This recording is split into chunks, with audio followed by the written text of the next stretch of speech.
data to be sent. Do you say data or data? Different people say different things. Which one do you say? I say both. It depends on my mood.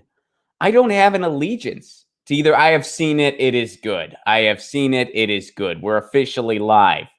What's up, everybody? Good morning, good afternoon, good evening. I did my time zone first. I don't do that often, but I did today. I did my time zone first. It's morning where I'm at. This is my morning show. This is Get Your News On with Ron. Some of you might be thinking, Ron, it's almost 11. It's morning for me. I'm not a morning guy.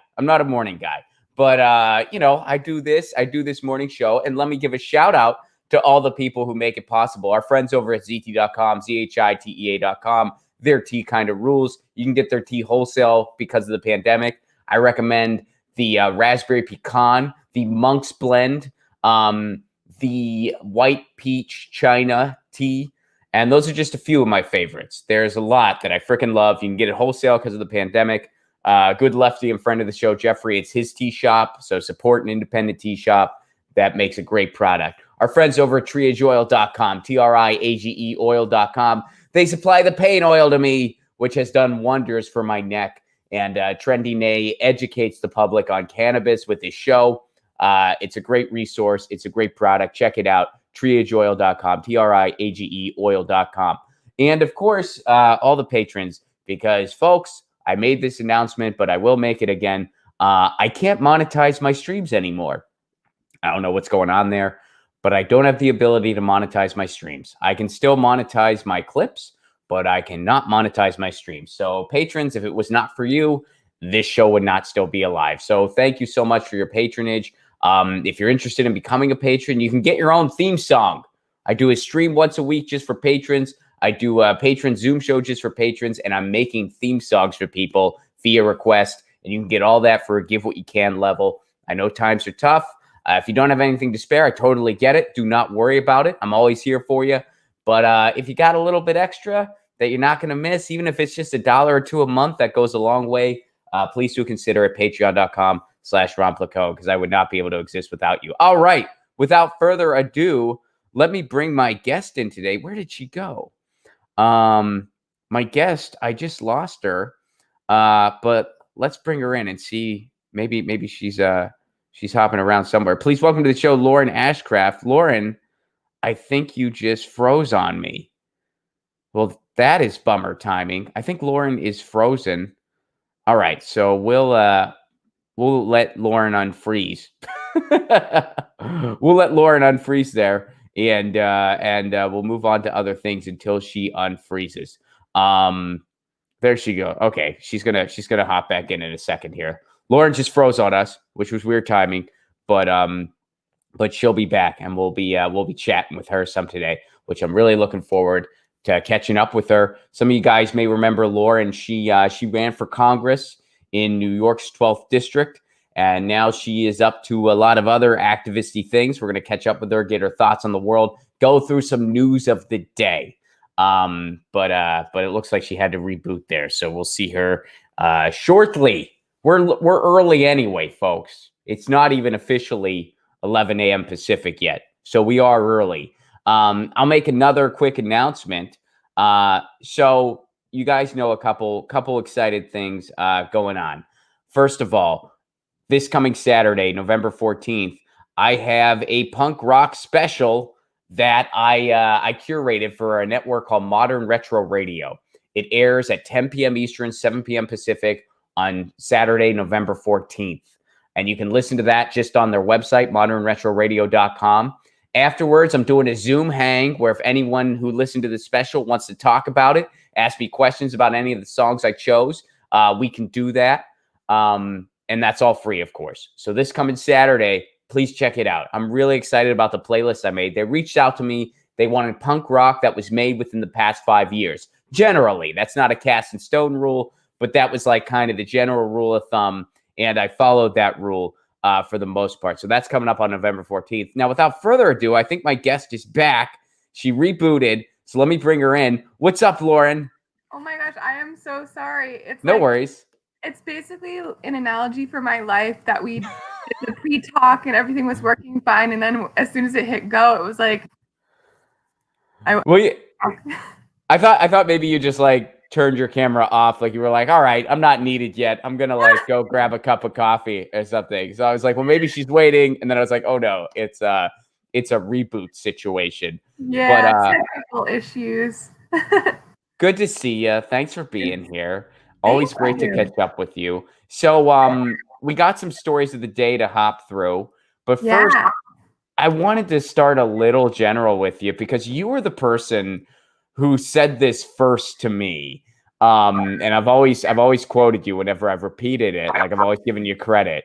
But you were the person who, when we were talking about the election before it happened, you were like, if Biden somehow, like if Trump beats himself, basically, talk about failing up, where it's like you had all these unsuccessful presidential runs. And then after a primary cheats for you and gets 20 candidates to screw over the guy people actually wanted, and there's a pandemic, you may be able to just squeak your way in. And it looks like that's likely what's going to happen here.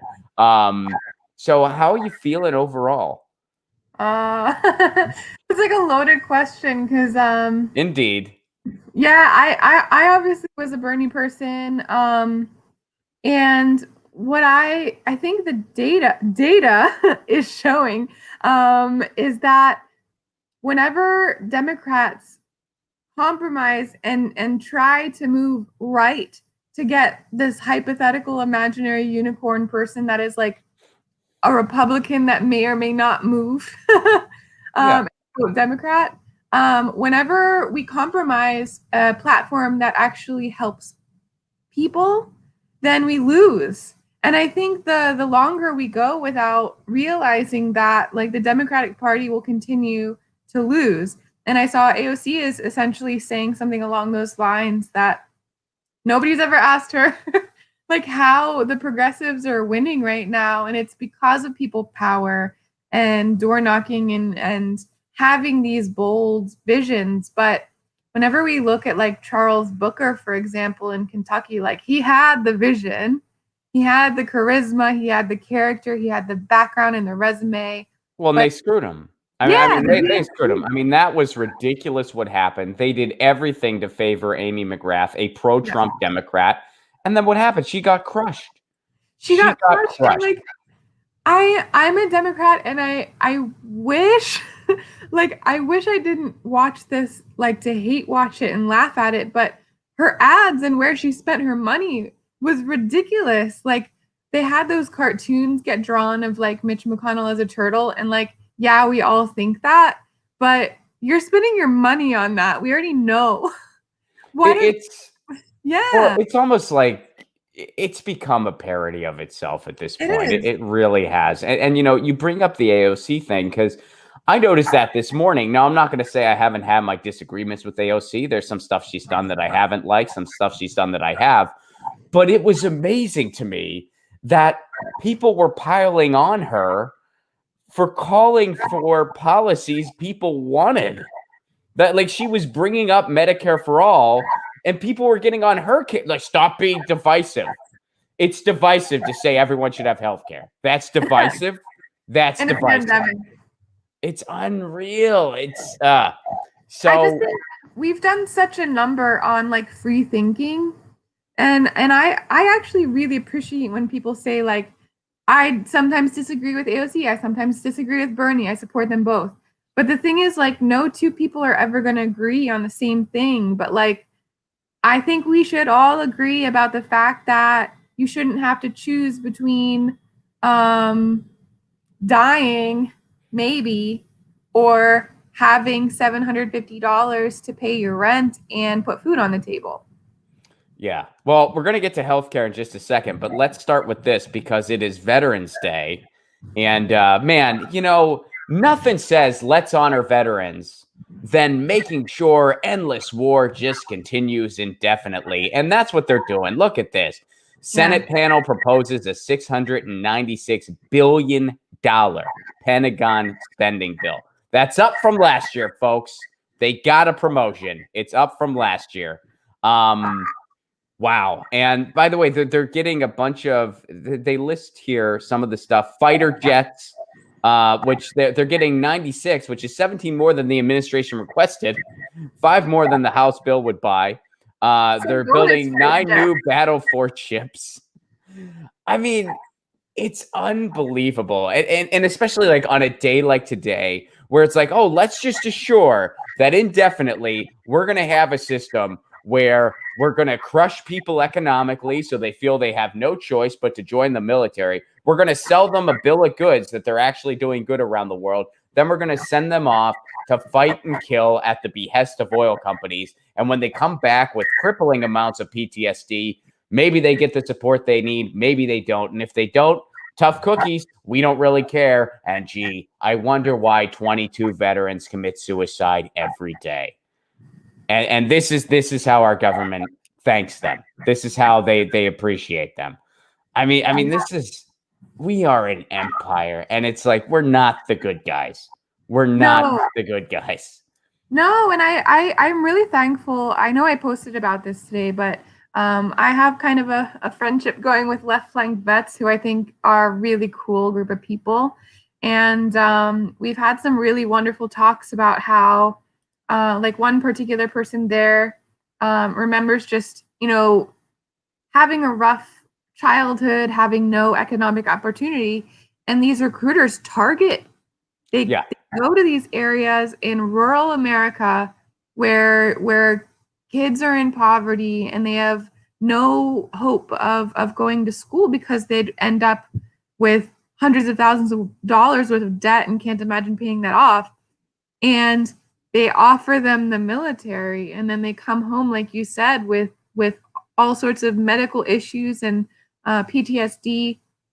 And many of them end up homeless because it's a really rough transition to come home and try to find like an office job when you're fighting these issues that you've been left, like you have these scars. Yeah.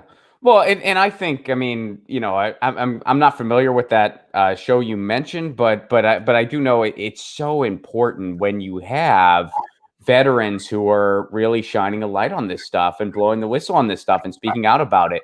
I'm not familiar with the show you mentioned, but I know people like a Mike Preisner and the Eyes Left podcast, like they're socialist veterans who are speaking out about what happened in Iraq and what happened to them and the just corruption, and that's putting it gently with what our military industrial complex is, but just the corruption that is sending people off to war to die for oil companies and for weapons manufacturers. And it's just Smedley Butler said it decades and decades ago, war is a racket, and we haven't learned our lesson.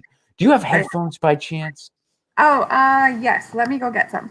I think we're getting a little bit of an echo. I do not want that. Yeah, whenever I flap my gums. But yeah. So there's that going on. But so I'll finish mentioning November 14th, modernretroradio.com. I'll finish that. Can you hear me still? Can you still hear me? Oh, did Lauren freeze on us? I think Lauren might have frozen on us. All right. Well, that's here. I'll wait until she figures that out. I won't. There. Now we're getting your audio. Are you with us? Are you here? Yeah. Yes. You froze on us for a little bit. Okay, and you can hear me fine? Yes. Okay, cool. All right, we're good. We're doing it live, folks. Oh, no worries. It happens. You're doing it live. But yeah, I mean, it's just I don't know. And I know that this proposal went through yesterday, but it's so amazing where it's like you just slap veterans in the face on Veterans Day. You slap the world in the face because we're setting the Middle East on fire. We're imperialists. We're an empire. And it screws over people at home, too. It screws over people at home. And, and especially our veterans. It's like, when I talk about this stuff, through very extensive brainwashing, they try to sell this narrative. And when I say they, I mean the military industrial complex. I mean the powers that be. that when you say this kind of stuff, you're against the veterans or against the troops, excuse me. And no, it's the total opposite. You're against what the system is doing to these people. You're against what's going on. That's what I'm against. You know, I had a cousin who served in Afghanistan. He shouldn't have been over there. He should have never been over there. And he has extensive PTSD that he's going to suffer from for the rest of his life. And I see it daily where he's not able to get the help that he needs. You know, and you see that time and time again where, you know, and these people are victimized. My cousin was the same situation. He had a learning disability. He had, you know, he didn't come from a ton of means, and they targeted him. They targeted him early on. And you see stuff like this happen time and time again. And it's a racket. And, you know, now you see this. And by the way, simultaneously, what's happening? There's still no direct relief for people. And even in Joe Biden's, I mean, I saw Joe Biden's COVID plan a couple of days ago. I don't know if it's changed since a couple of days ago, but as of a couple of days ago, even he's not calling for direct relief for people. They've just abandoned the idea of doing it. They're just not going to do it. They're going to be like, you got that one-time $1,200 FU payment. That's all you're getting. And Republicans and Democrats are complicit in it. It is. It's astounding because you can't come together and try to help your constituents who are literally starving. Like, there are mutual aids that are trying to get people a meal a day in Queens. And it's just thinking about the fact that they wouldn't have that if they didn't have like these people that are putting themselves on the line and collecting donations. We shouldn't be living from a GoFundMe right now, but you know, that's too much for two parties to come together on and think that their constituents shouldn't starve to death. But why don't we get more tugboats for our military? Yeah. That's something we can all agree on. And it's yeah, right. Well, you bring up mutual aid. So I had a mutual aid activist on this show from Seattle, a guy named Red, and it was such an eye-opening interview. And one of the things he said that will really stick with me for a long time is he talked about how you know, the eventual end for someone like him is that they're just going to destroy everything he's built. They're going to try to destroy everything he's built. And it's so incredible to wrap your head around the fact that people who just dedicate their lives to trying to help others and to try and provide meals for the homeless and to trying to, I mean, first of all, in a more civilized society, somebody like Red would be an employee of the city. He'd be working for the city in a more civilized world. They'd be working together, not against him. I mean, it's unreal. And when you take a step and you look at it, this is not me being some over idealist. This is calling an empire for what it is. I mean, what do you call a society that always has money for endless war, that victimizes its own people in the process, not to mention people all over the world, and, you know, screws people at home, and not only screws people at home, but villainizes people who are trying to help other people? That's not a civilized society. That's not a democracy. That's an empire. And that's what America is. America is an empire. And anyone who says we're a force for good around the world, they're freaking lying to you. They're freaking lying to you. They've been brainwashed too. That's straight up propaganda. Yeah. That's not to say there aren't things on the micro level that are happening. That's not to say there aren't people who are committed to service, who are doing good things in other countries. That's not what we're referring to when we say this stuff. That stuff is real. But when people say the powers that be is a force for good around the world, that's a straight up propaganda lie. That's a lie. And if you're so hungry right now, that you know the mutual aid that somebody is doing from the kindness of their heart isn't enough for you and your family, and you go to a store and steal a loaf of bread, you go to jail. But whenever you think about the fact that, like, our current president, for example, like, has a lengthy list of federal crimes that he's committed while in office, and I would bet all my money on the fact that he'll never go to jail. Oh, of course he won't. I mean, when I hear people say that, it's almost like come on. Like you just sound like a naive, like you sound ridiculous. We're like, yeah, he's going to go to jail. It's like, you're the same. You're just the other end of the people who were saying lock her up and Hillary Clinton's going to go to jail. I mean, I'm sorry, that's just the reality. It's rich people play by a different set of rules.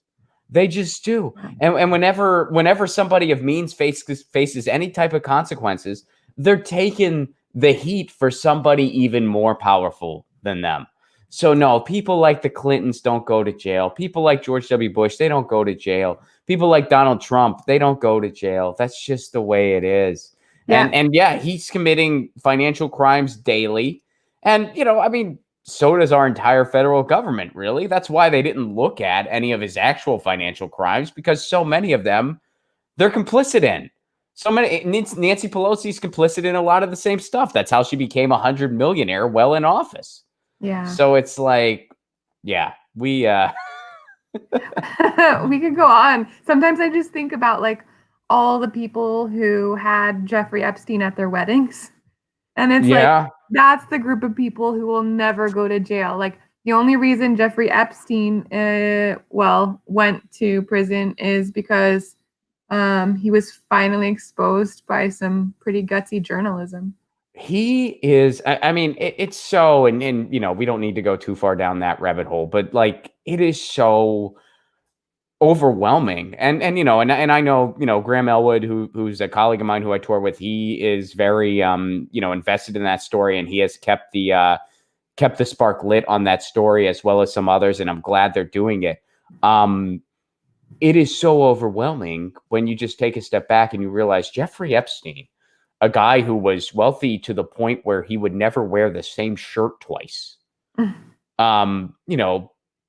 Aside from being an incredibly sick, evil human being, which evil beyond comprehension. Ghislaine Maxwell, evil beyond comprehension. But even aside from that, you have to keep in mind, they're middle tier people in the big scheme of things. They're in the middle. Yeah. That's why they face it. They're in the middle. The guy who never wears the same shirt twice, he's in the middle in the scheme of power. So it's overwhelming to even think about. It's just overwhelming to even think about. It's nuts. Yeah. But whenever we're like passing packages that is like Jeff Bezos's annual salary, it's like Well, what do you call a society that's on its way to getting its first trillionaire while there's simultaneously food lines out of the Great Depression? You call that a failed state.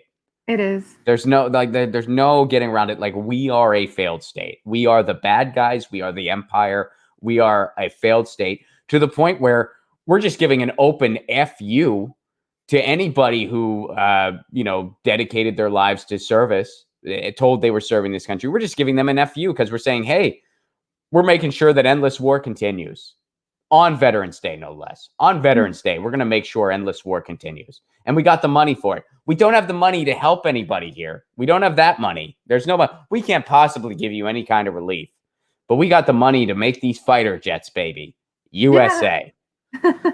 And you think about like the United States Postal Service is one of the largest employers of veterans. And the fact that we've been screwing the USPS in so many different ways and are watching that crumble while we're like, hey, oh my gosh, we love you, veterans. Thank you so much for your service.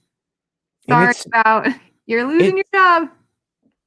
It's so amazing the propaganda around that still exists too. Because first of all, all the claims they make, like, oh, it's bankrupt, it's this, it's that. First of all, that's not even true. It's because they borrow from the Postal Service a lot of the time. So that's not even true. It's just a straight up lie.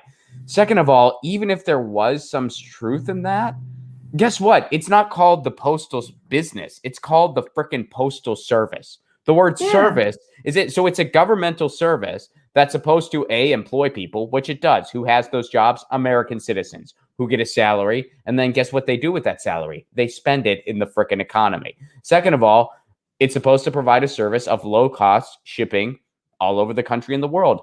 It does that. It frickin' does that. It does that. So it's unreal. And again, it just goes to show the fact that that's even in the realm of conversation, the fact that whenever a Republican or Democrats, because Dems do it too, whenever they start, pontificating and flapping their gums about the Postal Service is bankrupt, this and that, the fact that they're just not laughed out of the room Yes. is criminal. Like, I think the White House should be bankrupt. Bye. Like, I don't understand. Like, why are you trying? Like, people rely on the Postal Service for medication and like everything during the pandemic. I get our groceries in a box every week. Like, I don't understand. I was really an optimist over the past for the past week. I was hoping we were just going to abolish the presidency altogether. That was what I was hoping, and then we'd go for the Senate. We just abolish it, and we just have a people's legislature. That's what that's what I'm holding out for. Joe Manchin himself said there's no point of the Senate if there's no filibuster, and I'm like, then bye. Yeah, goodbye. Goodbye. Goodbye. We'll see you later. We'll see you later. Y'all are causing a lot of problems. We'll see you freaking later. Oh, and by the way, I was going to say, if we're going to pretend that federal money is scarce, then we'll take your salary back, Joe Manchin. Thanks so much. Yeah. You can go. Just go somewhere else. You can go get a fracking job that you love so much, Joe. Go get a temporary fracking job where you put your health at risk for a temporary job that exploits the environment. Go do that. Go do that, Joe. But you're not going to be able to do that because Green New Deal, baby. We're not giving up the fight. Yeah. Let's go to healthcare. So the Supreme Court ruled on the Affordable Care Act. It looks like, according to this Democracy Now! Article, they're likely not going to knock it down. Here's what Democracy Now! Said this morning. The Supreme Court heard oral arguments yesterday, Tuesday, on whether to strike down the Affordable Care Act in the middle of the worst pandemic in over a century. The Trump administration backed the case, which was filed by a group of 18 Republican-led states, led by Texas.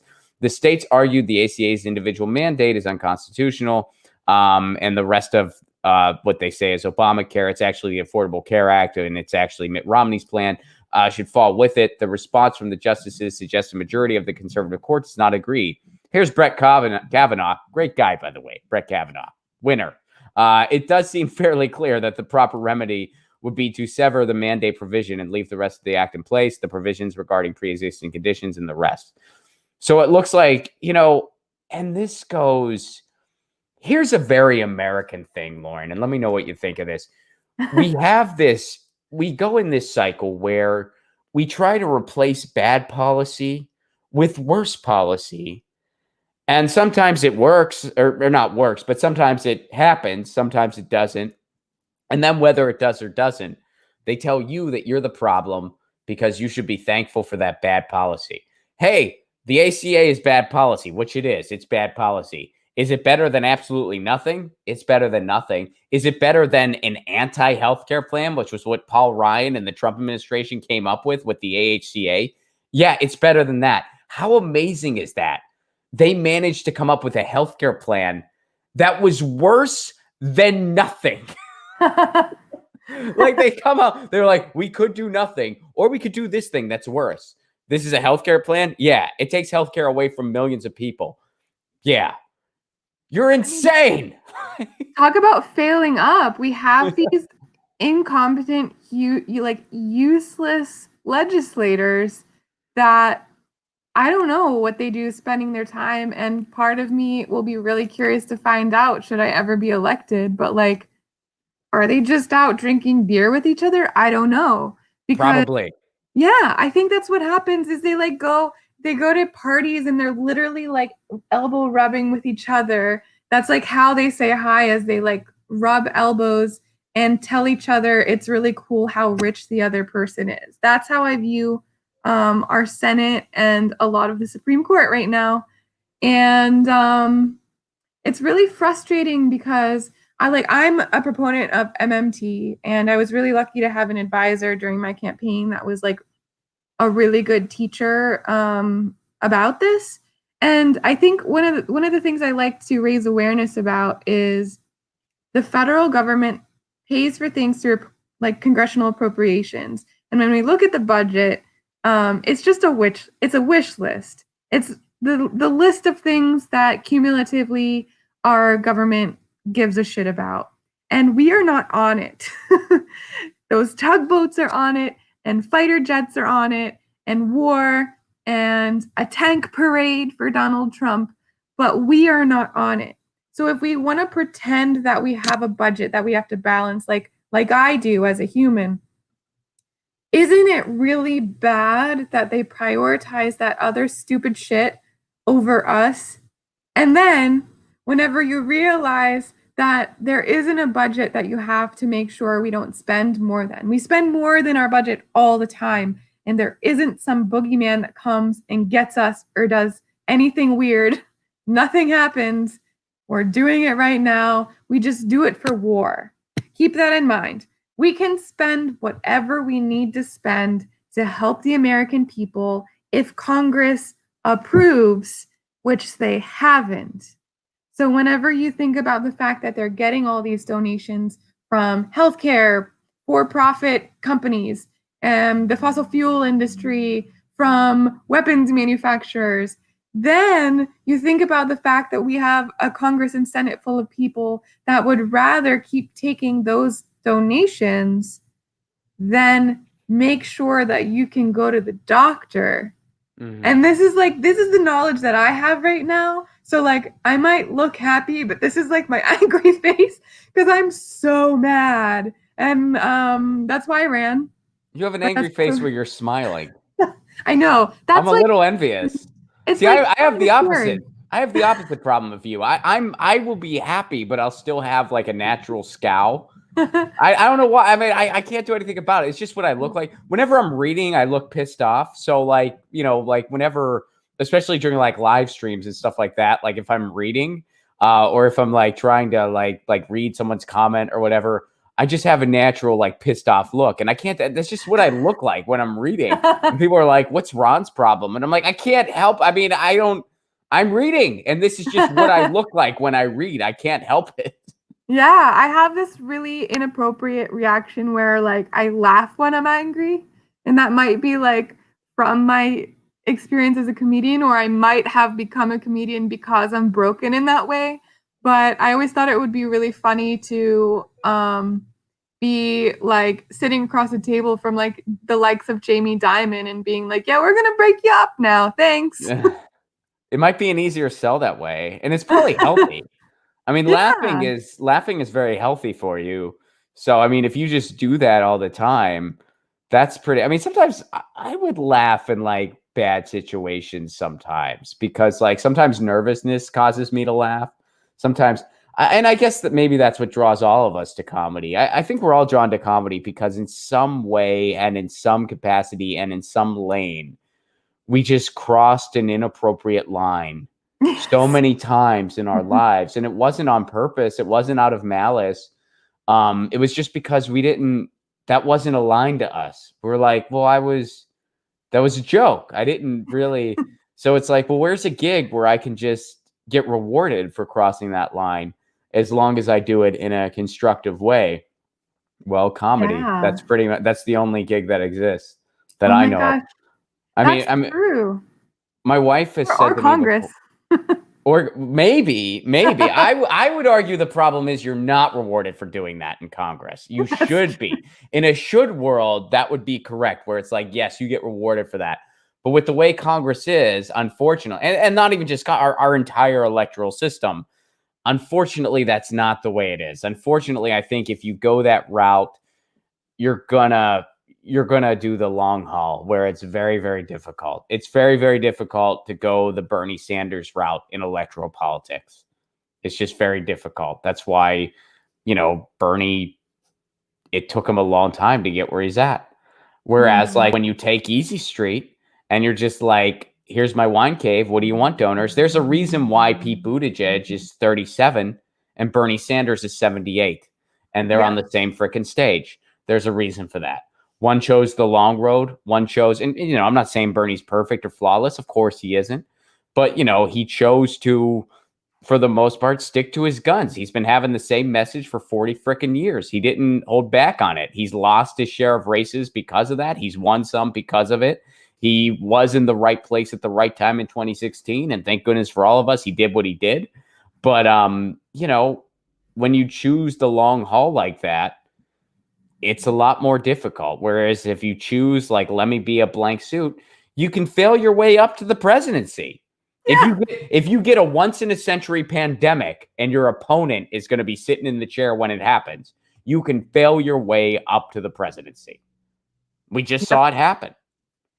Yeah, and it's going to keep happening unless we continue to talk about it, and that's why I'm so appreciative of shows like yours, because you're not afraid to say these things. And I know, like, I ran for Congress, I lost, and then after my race, I had a journalist trying to write some like really bizarre article about how I was like paid to run as like an establishment plant or something, and I was like, you're ridiculous. I actually like I kind of treated him like a troll and eventually told him to like never call or text me again. And but like this is the How did this journalist have your number? so Or if you don't need to, I mean, you don't have to show oh that no, if you it's don't want to. okay. I don't know. No, he originally tweeted at me. Oh, okay. So I thought it would be legitimate, and just ended up being a very, very bizarre article that never got written. So, All right. Well, yeah. I mean, it's I can only imagine what you go through running. I mean, I know you and I have talked about it some on mic and off, but I can only imagine. I mean, I applaud you. I think. I mean, I have had people, and I'm not going to say who because it was like a private conversation, but I've had people that have just looked me in the eye and they have said, Ron, running for office was the worst experience of my life. And I could tell they were not embellishing. So, I mean, I don't know if you can amplify or, I don't know if that matches your experience or not, but like people have said that to me and I could tell they were not embellishing. yeah, I think it was both the worst and the best thing I've ever done. Cause like the team that I had and like the support, like I look at like Brand New Congress as like family now, and some of my volunteers I look at as like little sisters, like my brother and stuff like that. And my partner was on the campaign with me, and that was a really cool experience to have together. But people keep asking if I'm going to run again, and I don't know. I would like to eventually, and I know that was not my last run, but I think like 2022, I don't know if I'm going to have my mental health in order. I know what goes into a campaign, especially a grassroots one, and you have to either be super filthy rich or you have to be really, really, really healthy.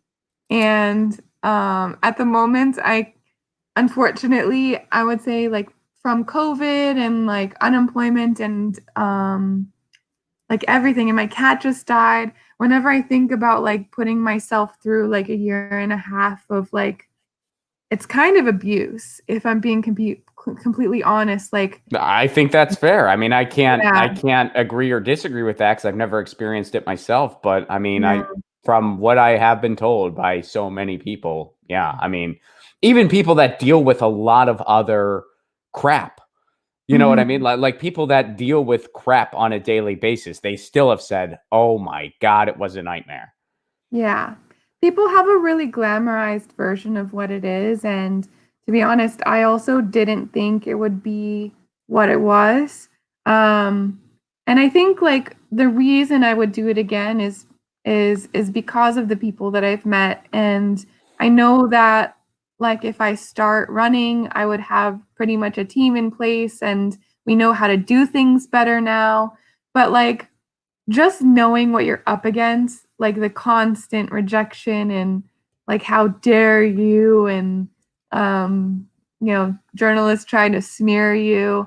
I think like whenever it starts to get personal, when people try to smear you in your personal life, it's like, man, I'm just like a regular person and I'm trying to get a job. Like the first thing that people are gonna Google about me, like had that article come out, is like some false bullshit about how I was like paid to run. Like, you know what I mean? Yeah, I I I, I paid to run.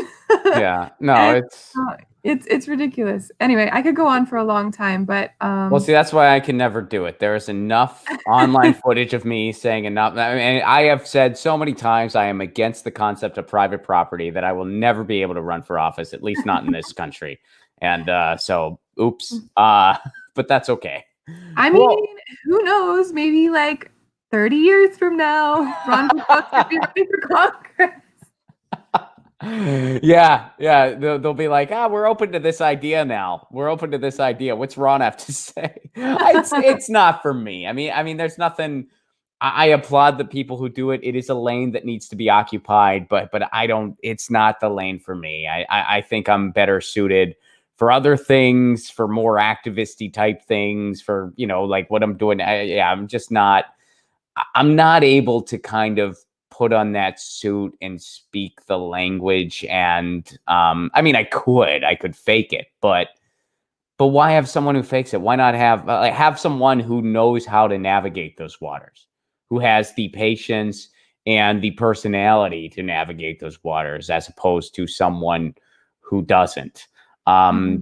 This gets back to my natural scowl. That's really what it's all about. I mean, I'd be like, Ron's gonna make a speech, and then they're like, Ron, you can't look at the note card at all, because if you're reading, everyone's just like, why is he pissed? I don't want to vote for this guy. Whereas like you just have that natural, like, well, Lauren's pissed off, but she's smiling. So everyone's just, she's like, we're going to take away all of your power. And they're like, well, she's smiling. I guess this is, and then like antitrust legislation that has never been seen before passes because Lauren tricked Jeff Bezos into thinking it was a good thing for him because she was smiling. And now there are no billionaires. Thank you, Lauren. That's my ultimate dream. Like mine too. Yeah. Yeah. And also like I wish more comedians would run for office, because when I watch debates of like the presidential debates and the Democratic primary debates, I wish that more people were willing to say like kind of absurd things, but like stick to their guns. Like talking about the fact that the federal government can spend whatever they want, but they don't spend it on you. And then like somebody's going to come back and be like, oh, but inflation. Right. I would love for like some candidate that just doesn't give a shit about what people think to be like, some inflation, read a book. Well, I think there is a huge demand, an inevitable demand, and this can bring it back to healthcare. There's a huge demand to really break down a lot of preconceived notions. I mean, it looks like the ACA is likely not going to be totally dismantled, according to a lot of the reports out there, including this one from Democracy Now! But I listened to some of the hearing yesterday, I guess because I like pain. And there was this Republican, and I forget who it was, but he was comparing health insurance, to buying a flag and putting it in your yard. And he was making the case that requiring people to get health care is the equivalent of making people buy an American flag and putting it in their yard, because in a capitalistic death cult, everything is a product. He doesn't see healthcare as a human right, as something people need. He sees it as a product to be purchased.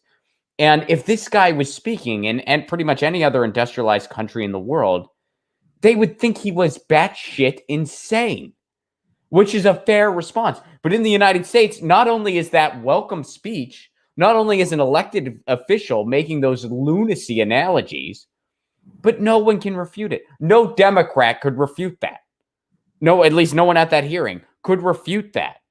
But I really want someone to say in response, like, you have brain worms. Yes, exactly. That's what I'm saying. Like that's so nuts. Where it's just like you're comparing a piece of cloth. How many people? I mean, someone tweeted this when I tweeted that. Someone responded on Twitter and they said, "Gee, how many people died because they didn't have a flag in their yard?" It's just such a bogus analogy, such an insane comparison. But we've accepted this as normal parameters for political thought. And it's like these barriers need to be broken down. And it is starting to happen. To impose a little optimism there, it's starting to happen. You know why? Because 70% of the country, even according to Fox News polls, favor Medicare for all. And here's a fun something from the DSA. Let's take a look at this. The DSA for Medicare for all shared this. And this is something, getting back to the election results, a lesson that we can learn for the positive. Look at this. This graphic really says it all. Democrats who ran on Medicare for all in red districts won. Democrats who ran against Medicare for all in blue districts lost. Clearly, Medicare for all is a winning.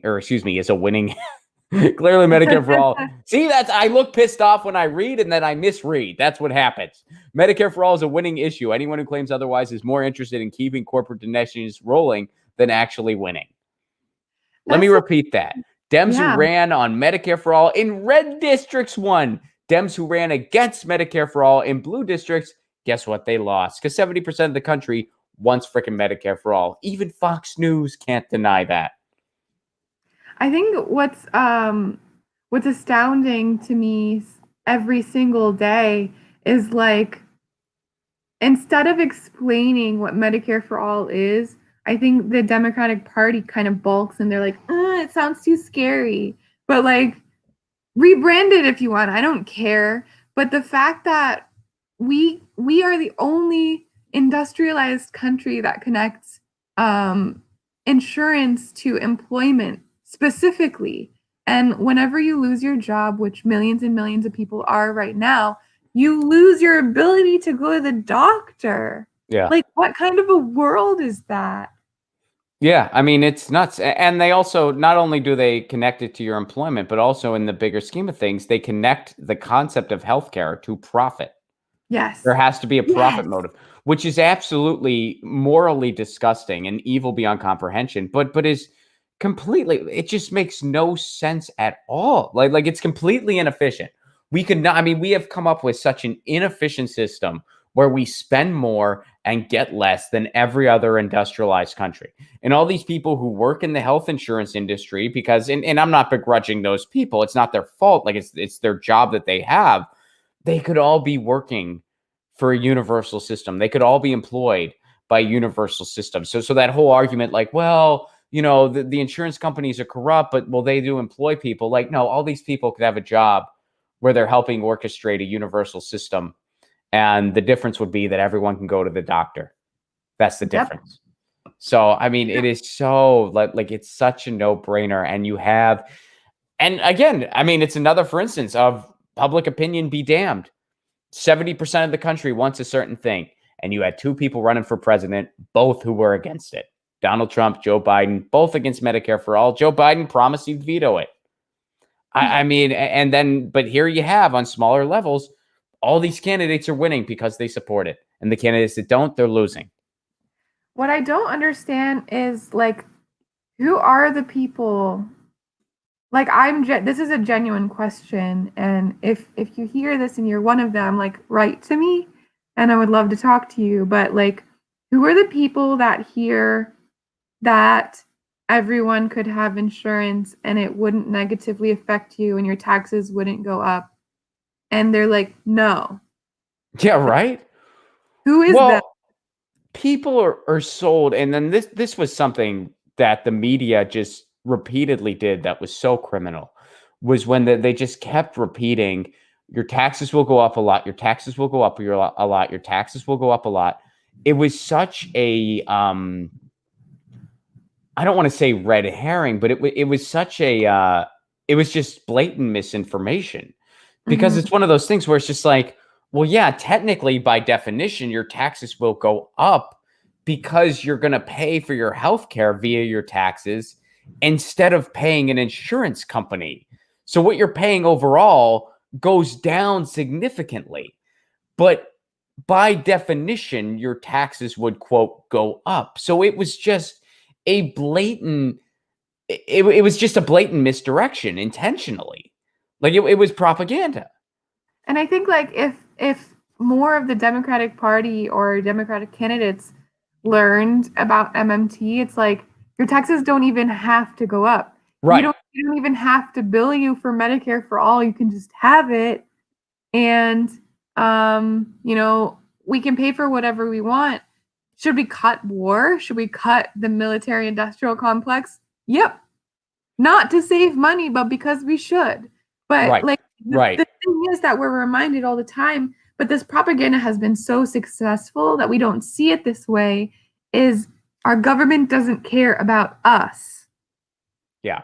Well, and that's the thing. I've had this conversation with my friend Jeff, who's a big MMT advocate. Like, we've had this conversation where I've made the case where I'm like, it's still useful to bring up how we are wasting our existing resources, because I'm with you. Yeah, with MMT we can have all these things.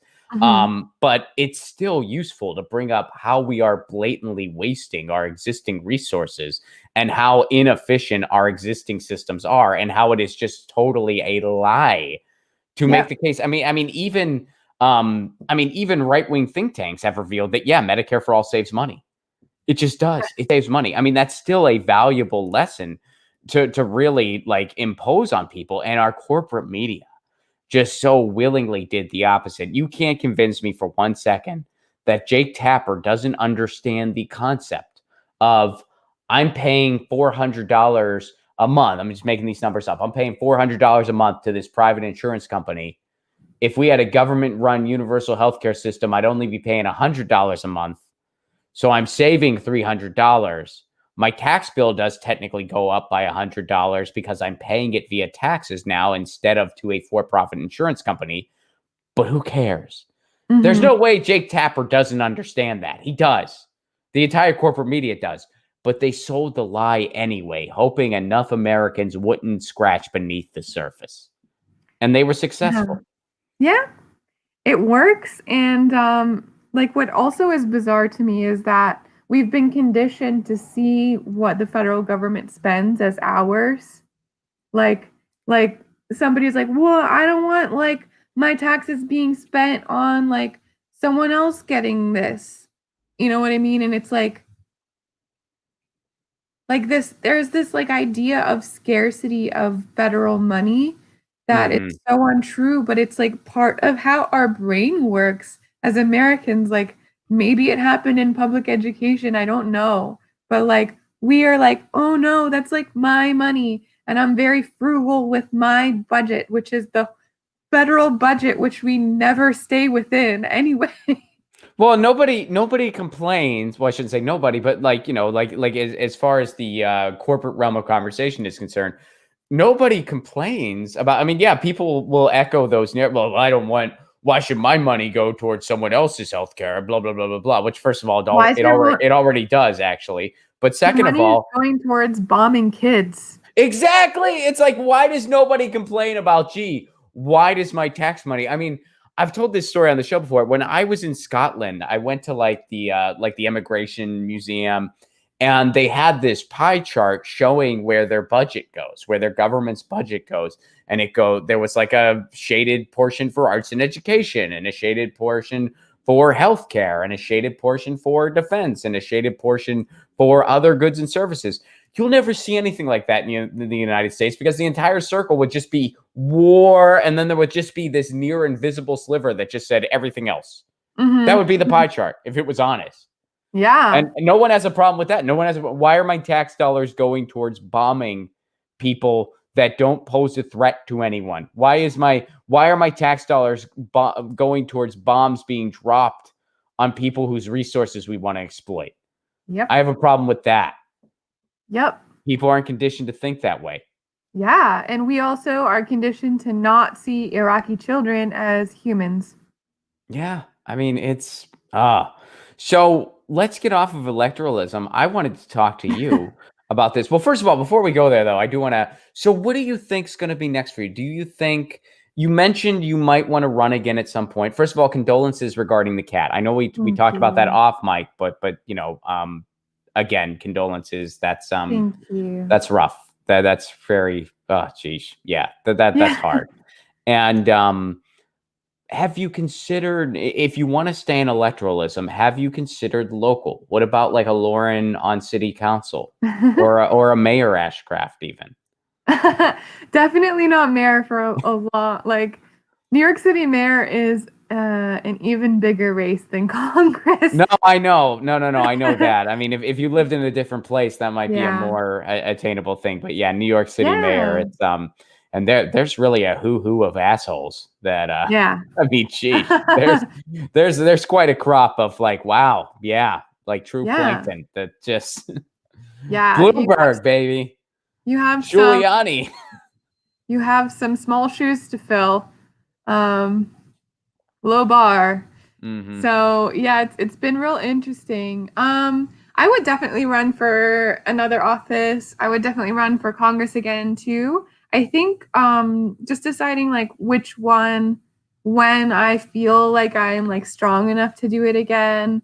Like when I think people don't think about the financial aspect of it is if you're like a working class person like I am, when am I gonna feel like I can quit another job that I don't have right now? You know what I mean? Right. So it's like there's a lot that will go into that decision, and like it's rough. It's really rough. And there was two really wealthy candidates in my race that have poured hundreds of thousands of dollars into their campaigns twice in a row now.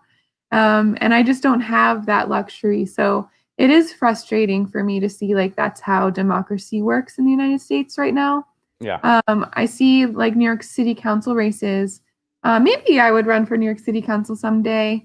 It would certainly be a lot more practical. There's a matching program. Oh, really? Yeah, if you get a donation from New York City residents, it's matched 8-1 by New York City funds. So that's something I didn't have in my congressional run. We raised every single dollar. So yeah, I mean, there's definitely options down the road.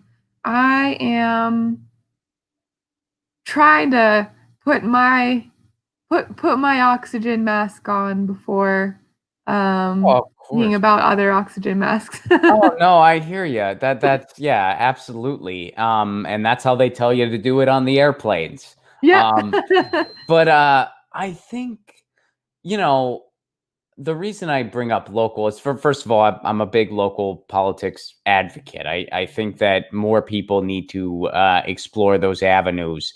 And here in LA, Nithya Raman is going to get on the city council. She won, which was huge. She beat the establishment candidate who had an endorsement from Hillary Clinton. She won.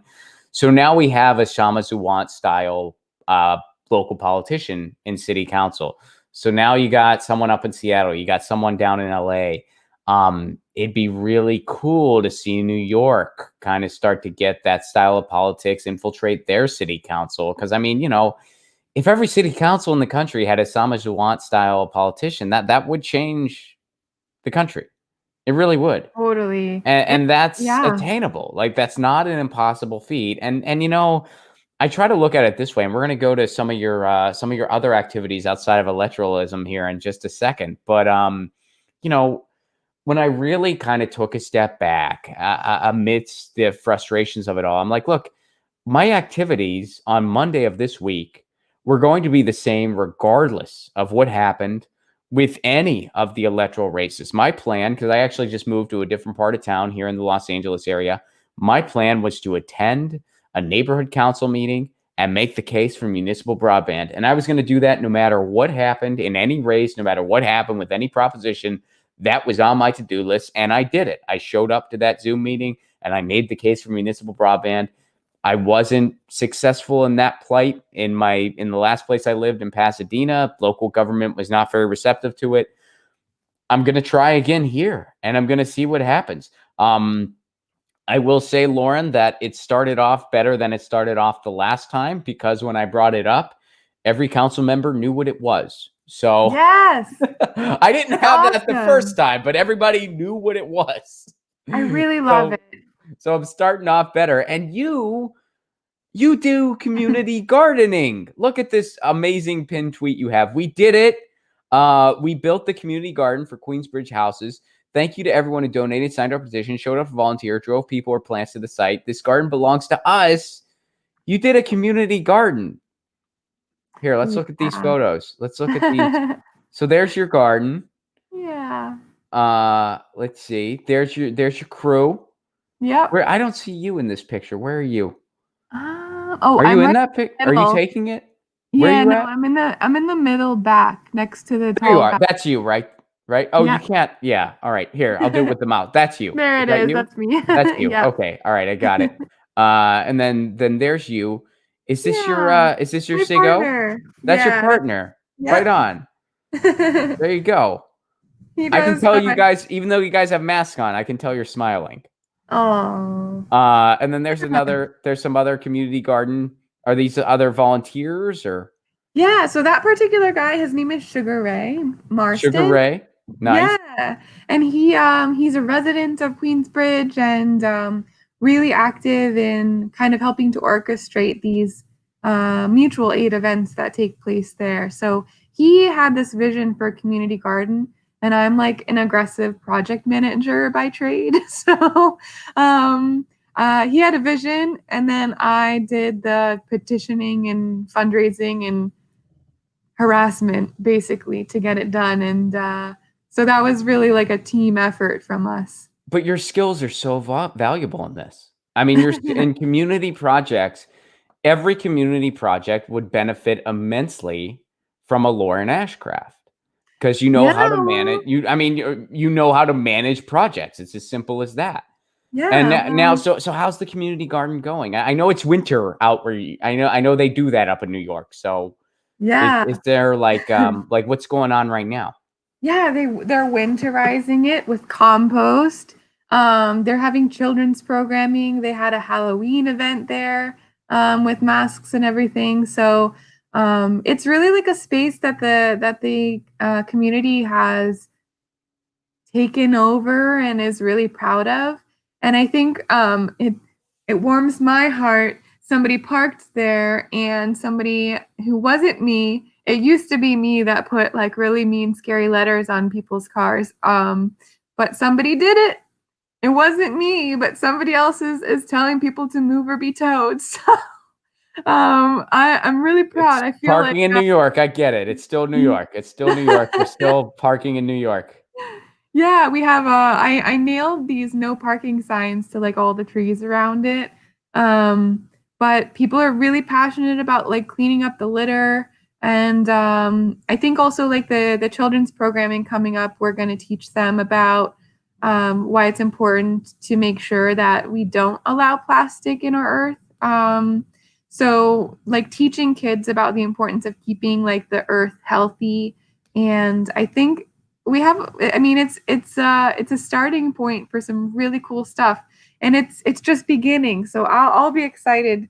I no longer like have ownership over where it goes, but now as like a person who lives down the street from it, I'm really excited like as a community member to see where it goes. But and those things are and and I try to highlight this stuff a lot on the show because I try not to just focus on electoralism all the time because first of all it can get very frustrating and very unencouraging. But when you look at mutual aid efforts and you look at activist projects and you look at community gardens, I live in the San Pedro area now. That's where I live here in LA now. And one of the first things we did when we were done moving in was my wife and I went to our farmers market like we do. And I was pretty excited, Lauren, because San Pedro is Little Italy in Los Nice. Angeles, which that fits me pretty okay. And but they actually speak at the farmers market, which I was not expecting. It was a pleasant surprise. Ooh, Yeah, so I'm gonna get a good like 2 minutes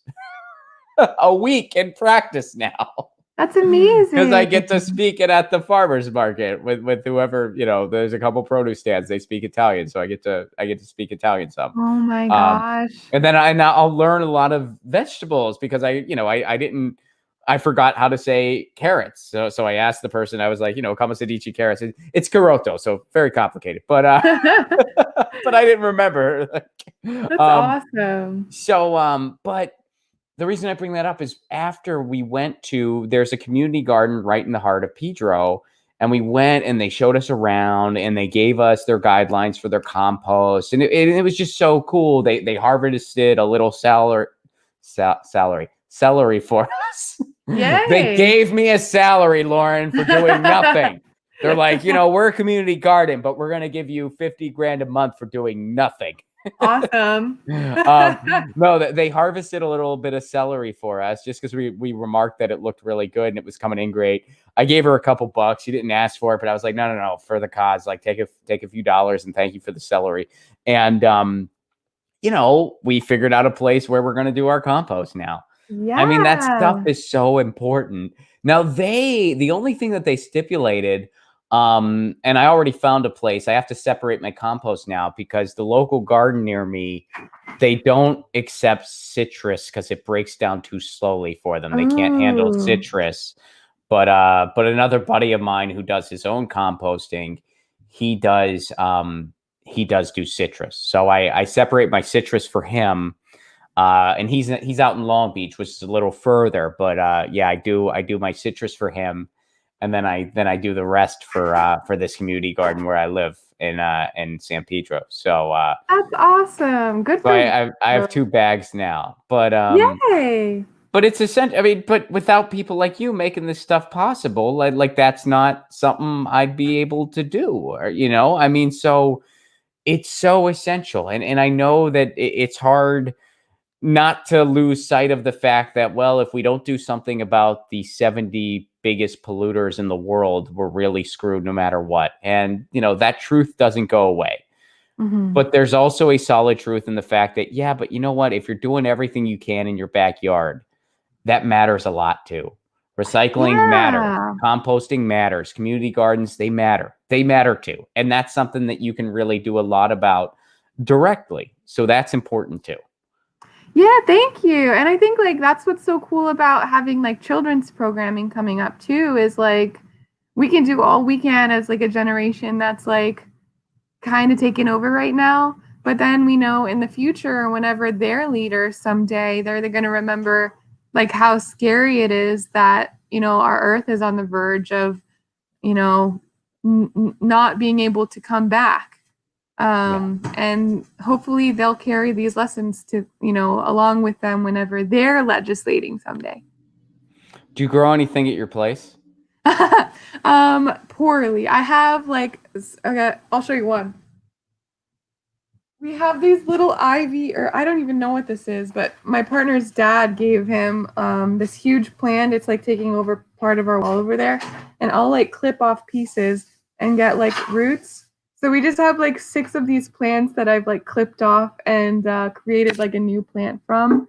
I kill everything else. I don't know why I can't kill this one, so I'm really happy about it. But recently, speaking of like compost and like using vegetables and farmers markets and stuff, we actually get imperfect foods. This is not an advertisement. Get whatever you want. But I get my box of vegetables every week and I really hate wasting. So one of the things I do is like if there's like a pepper that's going kind of weird or I can't use something in time, then or like whenever I'm cutting vegetables, I'll like keep the tops of peppers and like some onion skin and stuff. And I've started making vegetable broth from it. And I feel like I'm getting like Awesome. some more use out of it. And I just made a soup for the first time with that vegetable broth that I made. And it was the most delicious soup that I've ever had. There you So go. I love the idea of like, I didn't know how to do that. I watched a TikTok on how to do it. But the more that we talk about it and educate each other, as silly as it is that I learned that from TikTok, like maybe somebody's listening to this right now and is going to reuse their vegetables that they would have otherwise thrown out. I used to be part of a crop share. I'm not part of a crop share anymore just because where I live now, it's actually a little harder to do because of how spread out everything is. Mm. And also there are so many farmers markets in the Los Angeles area that it's just easier to just go and get the crops you want just directly from farmers. So, but when I lived in Nashville, I was part of a crop share with one of the local farms. And because like we'd have the Southern Bounty, we would have so much okra. And I never wanted to waste anything, of course, but I don't really care for okra. So, I mean, every year it was a project figuring out how to. I found out that okra can actually be good in a smoothie. You don't want to put too much of it in because Interesting. I made a YouTube video about it where I just like did the Wow. experiment, and I'm like, because the texture of it, it adds like a certain thickness that can be really satisfying in a smoothie. But if you do too Interesting. much of it, you're going to have like a very strong okra taste in your smoothie, Okra which if you're smoothie. yeah, and if you're going for like a fruit smoothie, that doesn't balance too well. But if you just use like one or two little, pieces of okra, it actually works very well. So I did a lot of I did a lot of maneuvering. I mean, okra and soups works pretty well. But I don't, and fried okra is not bad, but like okra overall, I'm not a huge okra guy. I don't hate it, but it's not my favorite thing. So yeah, I mean, I'm all about trying to be crafty with vegetables. Yeah. Someday in my life, I want a woof. Do you know what that is? No. So woof, it's like it's a program where you can basically go. It's kind of like couch surfing in a way, except you stay at a farm and you help out. And Oh my God. that's how you pay your rent, so to speak. You help out on the farm. So you get to learn about farming and you get to see a place. I mean, you can go like, and it's kind of, they match you up with people. So if you want to go, and you can do it all over the world, to my knowledge. And, so say I wanted to go to Montana for a while or something, wherever, I can like have a relationship with a farm. I can help them out for however long they're willing to have me. And then after I'm done with my work each day, I can go, explore maybe I want to go skiing or whatever it is. So yeah, that's, Amazing. I want to do it. I mean, I thought about like when I was really extensively doing the road comedy thing and was like clocking in like 45 weeks a year. I always thought like, I'm like, man, that'd be a healthier way to live if like during my off days, I just like went and worked on a farm and just kind of lived Yeah. my life, was eating off the land instead of having to like eat a gas station sandwich or whatever, because it's like you're on the road and you're pretty much broke, But I never did it, and I regret that. That was a mistake. I should have found more sustainable ways to live that life when I was doing it. But I still, I mean, I still, when the world is open, still hit the road, and so I at some point want to do that in It some is not capacity. too late. You can just set aside a week and have like a farming vacation. Yeah, well, my wife and I talked about it. Like, would we want to do it somewhere in the world and just like maybe stay at a farm and then really go see a place for a while and have that be, I mean, it is an economic way to do a vacation because you don't have any lodging costs, Yeah. and your food costs are greatly diminished because you get to eat a good part of the bounty. I mean, it's still, if it's Yeah. vacation, we're still going to want to, explore some cuisine in the area and stuff. That's part of the experience, but yeah, Oh my gosh. I wanna woof it up. I don't know if they say woofers or what. I thought somebody had a hat on for that organization once. And granted, you keep in mind, I don't know a lot about it. I've just like done some Googling and I've been on their website once, so I don't know a ton about it, but it's something that intrigues me. But I saw someone that looked like they were in a hat for the organization. It turns out it was just like some clothing brand I hadn't heard of. So Oh. I was like, oh, do you do that? Do you like to farm? And they were like, what are you talking about? And I was like, okay, never mind. I failed. Oh my gosh. I'm imagining like now knowing that you're interested in like your Italian roots, you could woof at a vineyard in Italy, and then you would just be living off of fermented grapes for for a week. I think that would be lovely. When I was in, I went out to the Chianti region in college. Like I studied abroad in Italy one summer semester, and we went to the Chianti region where we just drank wine all day, and it's a bunch of college kids, and then like a bunch of goofball college kids, we decided we were going to play a big pickup soccer game after drinking wine all day. So it was like we played this like pickup, and I think about half of us. I don't remember which team won because really victory was measured by did you throw up or not, and half of everyone did. I didn't. I did not throw up, Good but yeah, work. thank you. I'm still proud of that. I mean, all these years later, I'm like I didn't puke at the soccer game. But I think that's great. I hate puking. It's the worst feeling. it is not fun. It is not No. fun. Lauren, where can people go to learn more about you? On that note, follow me at Vote Ashcraft. Perfect. And yeah, thank you so much for doing that community garden and everything you do. Oh, And I'm excited to see what you got next on the horizon. I think it's going to be awesome, whatever you decide. Shout out to thank you. Jason. Jason says the class disparity in American culture and American politics is staggering. The elite class want to keep their power. Remember, money doesn't buy you love, freedom, or intelligence. I hear you. I hear you. Yeah. Absolutely. Dan Campbell, what's up, buddy? I hope you are well. A very strange trait of humanity is laughing in the face of tragedy. Half of us would have cashed in our chips long ago if we didn't have laughter. I hear you, Dan. I'm with you. I hear you 110%. Dan, again, she's right. That's referring to Lauren. Rebrand Medicare for all. Keep it out of free market debates by classifying it under the same status as funding roads or schools, necessary services. Yeah, I mean, I hear you. And this is coming from someone, I'm a big supporter of Medicare for all, but somebody else brought this up on the show. I think it was actually Shahid Buttar brought this up where he said, look, the one thing, and if it wasn't Shahid, I apologize to whoever it was, but the one thing about Medicare for all was they were like, a lot of people didn't take the time to realize that the Medicare for all bill expanded what Medicare really was too. So there were some people who, Medicare itself is only so extensive. So they kind of thought, well, we should do better than that. And they didn't realize that the Medicare for all bill also expanded what all Medicare does. Because if you don't really take the time to read beneath the surface, that part's not apparent. So yeah, like maybe just calling it universal expanded Medicare for all, like who knows, maybe that would have helped. But yeah. I mean, hey, we're still fighting that fight, so we'll see what happens next. But thank you, Jason. Thank you, Dan. Without you guys, this show would not exist because I can't even monetize my streams anymore. So thank you so much.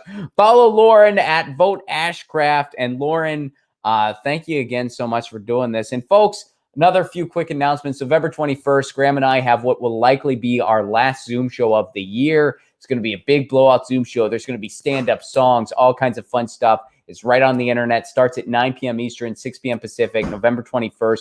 If you want tickets to that show, Venmo Graham at Graham-Elwood. It's $10 and tell them it's for the Zoom show on November 21st.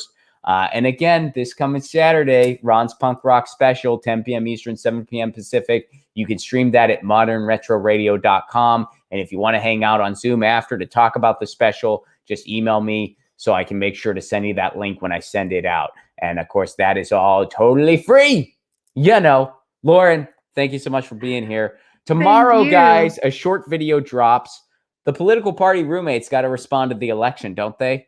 You're going to hear that video is going to be dropped tomorrow. And we'll be back with a full Get Your News On with Ron stream on Monday. And in the meantime, you know the drill. Lucy says meow. I say peace.